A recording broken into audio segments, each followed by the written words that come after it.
सबसे पहले भगवान बिरसा मुंडा की इस धरती को हम नमन करते हैं और इस न्याय महारैली में उपस्थित इंडिया गठबंधन के शीर्ष नेता, हम सबों के अभिभावक गुरुजी शिबू सोरेन जी, जनाब फारूक अब्दुल्ला जी, भाई अखिलेश यादव जी, भागवत मान जी, चंपई सोरेन जी, सुनीता केजरीवाल जी, कल्पना सोरेन जी, प्रियंका चतुर्वेदी जी, दीपांकर भट्टाचार्य जी, संजय सिंह जी, गुलाब मीर जी, संजय यादव जी, राजेश ठाकुर जी, विवेक गुप्ता जी और सभी इंडिया अलायंस के सभी दलों के हमारे नेतागण, पदाधिकारीगण, सभी झारखंड सरकार में सभी मंत्रीगण, सभी यहाँ के विधायकगण, आप सब लोगों को हम जोहार करते हैं और झारखंड के कोने कोने से आए हुए हमारे सभी अभिभावकों को यहीं से पैर छू करके प्रणाम करते हैं। हमारी बहनों माताओं को यहीं से हाथ जोड़ करके नमस्कार करते हैं और हमारे नौजवान युवा साथियों को यहीं से गले लगाने का काम करते हैं।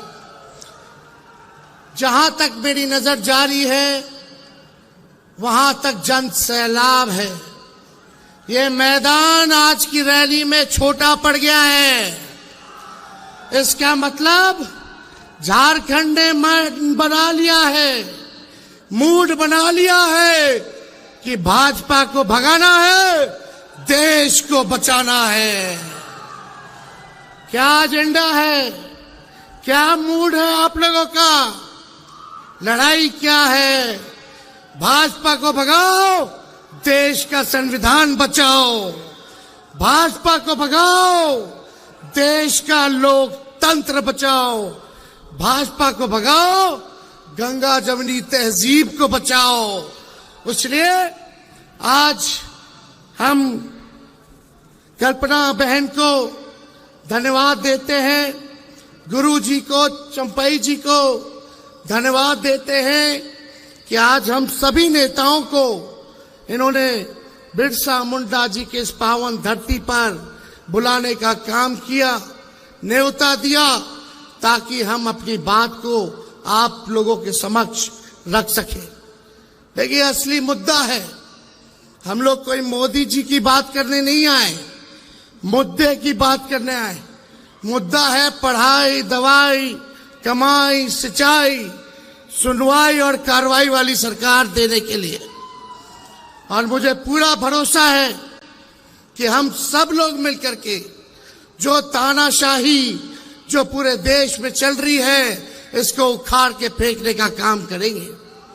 आज हम लोगों के सामने 2 कुर्सियां खाली हैं, अरविंद केजरीवाल जी के लिए, भाई हेमंत सोरेन जी के लिए आज कुर्सियां खाली हैं।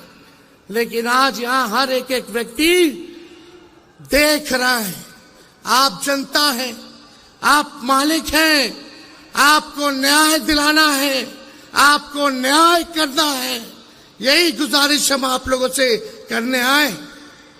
झारखंड में इतना अच्छा काम चल रहा था, दिल्ली में इतना अच्छा काम चल रहा था, गरीबों के लिए सरकार काम कर रही थी, लेकिन मोदी जी को ये पचा नहीं। तो मोदी जी सोचे अपने जांच एजेंसी जो इनके पार्टी के सेल है, ईडी, हम तो कहते हैं भाजपा के 3 जमाए, ईडी, आईटी, सीबीआई, यही है, उन लोगों को लगा दिया गया। भाई हेमंत सोरेन जी को जेल में डाला गया, संजय सिंह जी जेल रह करके आ रहे हैं और केजरीवाल जी को जेल डाला गया। इससे पहले मेरे पिता को जेल भेजा गया। हम पे कई केस मुकदमे हुए, लेकिन हमारा गठबंधन का कोई नेता इस बीजेपी के गिदड़ भपकी से डरने वाला नहीं है। हम लोग इनसे डरेंगे। इनको पता भी है कि हमारे भगवान श्री कृष्ण का जन्म ही जेल में हुआ था। तो इनसे हम लोग डरने वाले नहीं हैं। और आप सब लोगों से यही कहने आए हैं कि इनको वोट का चोट देना है, इनसे बदला लेना है। बदला केवल जेल भेजने का ही नहीं, देश को जो इन्होंने बदहाल कर दिया उसका बदला लेना है। मोदी जी ने केवल 4 काम किए। 4 काम क्या है? देश में गरीबी बढ़ा दी। दूसरा काम क्या है? देश में महंगाई बढ़ा दी।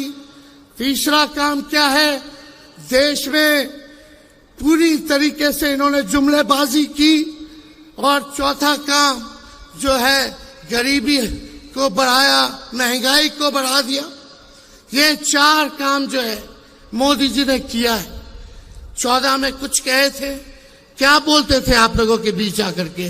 भाइयों बहनों, मोदी आएगा तो हर साल 2 करोड़ लोगों को नौकरी देगा। कहां गया मोदी जी नौकरी? भाइयों बहनों, काला धन लाएगा और हर एक के खाते में 15-15 लाख रुपया डालेगा। आप लोगों के खाते में पैसा आया क्या? आप लोगों के खाते में पैसा नहीं आया, लेकिन बीजेपी के खाते में चंदा आ गया। इलेक्ट्रल बॉन्ड के जरिए हजारों करोड़ आ गया। और मोदी जी एक वादा पूरा नहीं किया उन्होंने। किसानों का आय दुगुना करेंगे 22 में, सभी कच्चे मकान को पक्का मकान बना देंगे, मेक इन इंडिया। क्या क्या इन्होंने नहीं कहा था? एक वादे को इन्होंने पूरा नहीं किया। ठीक ही कहा हमारे संजय भाई ने कि मोदी जी झूठ बोलने के फैक्ट्री है। केवल झूठ बोलने के फैक्ट्री नहीं, बल्कि मैन्युफैक्चरर भी है, होलसेलर भी है और डिस्ट्रीब्यूटर भी है। मोदी जी इतना झूठ बोलते हैं कि गोबर को भी हलवा बना देते हैं, इतना झूठ बोलते हैं। बीजेपी का मतलब बड़का झूठा पार्टी। अभी बिहार आए थे मोदी जी, क्या कह रहे थे? बिहार में कहा कि अब जमाना बदल गया है, टेक्नोलॉजी का जमाना है। बोले कि लालटेन जो है, लालटेन क्या चार्ज कर देगा मोबाइल को, ये बोले। बताइए क्या सोच है रे भाई? बोलने से पहले कुछ नहीं सोचते। बोले कि लालटेन मोबाइल को तो चार्ज नहीं कर सकता। मीडिया वालों ने हमसे पूछा कि मोदी जी ने ऐसा बोला है। हमने बोला उनको, भाई जरा मोदी जी से पूछ के आइए कि जो कीचड़ में कमल फूल खिलता है, क्या वो मोबाइल को चार्ज कर देगा? कैसी कैसी बातें कर रहे हैं प्रधानमंत्री जी। गड़बड़ा गए हैं, क्योंकि इंडिया अलायंस से वो डरे हुए हैं। बताओ डरे हुए कि नहीं डरे हुए? ये 400 पार का नारा लगा रहे हैं, 400 पार का फिल्म दिखा रहे हैं। चुनाव हुआ फर्स्ट फेज का, पहले दिन ही मोदी जी का 400 वाला फिल्म देश की जनता ने सुपर फ्लॉप बना दिया। अब मोदी जी कहीं भी जा रहे हैं तो जनता नहीं आ रही है, भीड़ नहीं आ रही है, उनको सुनना नहीं चाह रही है। उनके झूठ से लोग परेशान हो गए हैं, तंग हो चुके हैं। अब उनके जुमले का जो पहाड़ था, देश की जनता ने दहाने का काम किया है फर्स्ट फेज के चुनाव में। और मुझे पूरा भरोसा है, जिस दिन झारखंड, बिहार, यूपी यानी 134 सीटें हैं, अगर तीनों राज्य मिलकर के हम सब एक होकर के मजबूती के साथ लड़ेंगे तो बीजेपी सत्ता में नहीं आने वाली है। तो आप सब लोगों से यही अपील है कि आप सब लोग एकजुट होकर के हमारे इंडिया अलायंस के जहां भी कैंडिडेट होंगे, जहां भी उम्मीदवार होंगे, उनको भारी मतों से आप लोग विजय बनाने का काम कीजिए। और बीजेपी के झांसे में नहीं आना है। बताइए झारखंड के लोग, बीजेपी से बदला लेना है कि नहीं लेना है? जो आप लोगों के साथ अन्याय किया, आपके नेता के साथ अन्याय किया, उसका बदला आप लोगों को लेना होगा, वोट की चोट से लेना होगा। ज्यादा समय हम नहीं लेंगे, सभी नेताओं को यहां बोलना है। मेरा गला बैठ गया है, बैठा तो है गला, लेकिन बीजेपी का हवा हम बिहार में टाइट कर दिए है। हम अकेले हेलीकॉप्टर पे उड़ रहे हैं, बीजेपी के 20-25 हेलीकॉप्टर उड़ रहा है। हम अपना हेलीकॉप्टर को ट्रैक्टर बना दिए हैं और बीजेपी का हवा टाइट कर दिए। तो इससे आप सब लोगों का प्यार, आशीर्वाद और ताकत आप लोग देते रहिए, ताकि इन फिरकापरस्त शक्तियों से हम लोग लड़ाई लड़ने का काम करेंगे। ठीक कहा संजय जी ने। बीजेपी के नेता बार बार संविधान को खत्म करने की बात कर रहे हैं। जो बाबा साहब अंबेडकर का लिखा हुआ संविधान है, कोई एड़ा गेड़ा बाबा का लिखा हुआ नहीं है।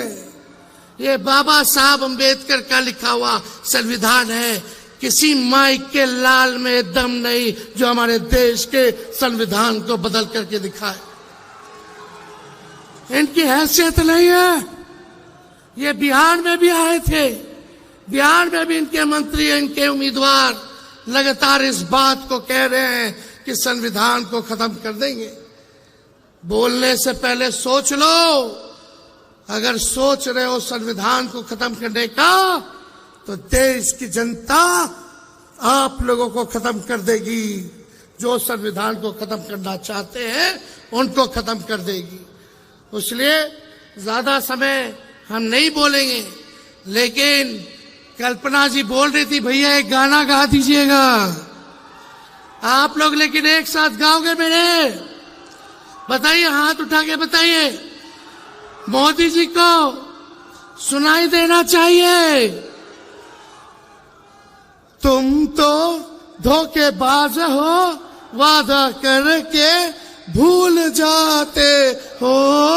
रोज रोज मोदी जी तुम ऐसा करोगे, रोज रोज मोदी जी तुम झूठ बोलोगे, जनता जो रूठ गई फिर हाथ मलोगे।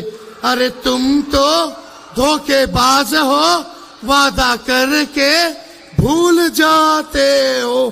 तो ये धोखेबाज लोग हैं, इनके झांसे में मत आइएगा। और मोदी जी तो इतने बड़े कलाकार हैं कि अमिताभ बच्चन, शाहरुख खान, सलमान खान सब फेल है। इतना नौटंकी करते हैं। और ये कुछ मीडिया के लोग हैं, गोदी मीडिया के लोग, मोदी जी समुंदर में चले जाएंगे तो बोलेगा लोग देखो समुंदर में मोदी जी ने छलांग मार दिया। पूरा जूम कर करके दिखाते हैं कि मोदी जी का ही फ्रेम आना चाहिए। बता, समुंदर में अंदर गए तो कारपेट बिछा करके बैठे हुए। मोदी जी का मन करा चीता देखने का और चीते का फोटो खींचने का। अफ्रीका से चीता मंगा करके फोटो ले रहे हैं, तो मीडिया के लोग गरीबी नहीं दिखा रहे, देश की किसान की हालात नहीं दिखा रहे, आंदोलन नहीं दिखा रहे।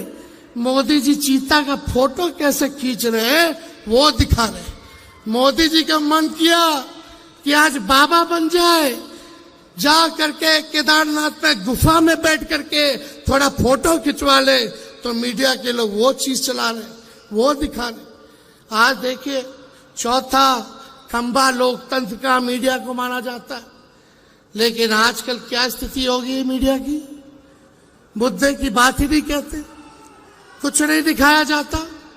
एक एक चीज जो है आप देखिएगा, केवल मोदी जी क्या खाते हैं, क्या पीते हैं, कहाँ जाते हैं, क्या पहनते हैं, केवल यही चीज दिखाया जाता है, लेकिन देश की समस्याओं को नहीं दिखाया जाता। तो ज्यादा कुछ ना कहते हुए हम बस एक ही संदेश देंगे कि देखो, हम लोग कलम बांटने वाले लोग हैं, हम लोग नौकरी देने वाले लोग हैं, और देश में सबसे बड़ा दुश्मन हमारा बेरोजगारी है, गरीबी है, हमारा दुश्मन महंगाई है। इसलिए कलम बांटने वालों का साथ दो जो नौकरी देगा, ना कि तलवार बांटने वाले का साथ दो जो समाज में नफरत और हिंसा फैलाने का काम करता है। इन्हीं चंद शब्दों के साथ आप सब लोगों को हम धन्यवाद देते हैं और सभी हमारे झारखंड के जितने हमारे साथी हैं, कांग्रेस पार्टी के, राष्ट्रीय जनता दल के और जेएमएम के, उनको भी धन्यवाद देते हुए अपनी बात को यही विराम देते हैं। जोहार झारखंड, जय हिंद।